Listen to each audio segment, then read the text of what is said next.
বাংলাদেশের সাবেক প্রধানমন্ত্রী শেখ হাসিনা ছাত্র জনতার তুমুল আন্দোলনের তোকে ক্ষমতাচারের প্রায় 1 মাস হতে চলেছে। এখন তিনি দিল্লিতে রাজনৈতিক আশ্রয়ে আছেন।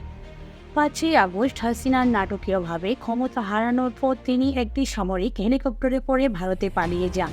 তিনি দিল্লিতে অবতরণের পর গণমাধ্যমের বিভিন্ন খবরে বলা হয়েছিল হাসিনা যুক্তরাষ্ট্র এবং সংযুক্ত আরব আমিরাতে আশ্রয়ের চেষ্টা করেছিলেন।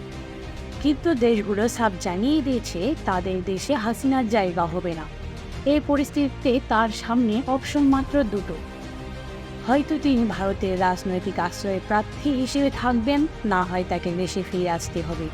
এখানে দেখার বিষয় ভারত হাসিনার বিষয়ে কী সিদ্ধান্ত নেয়।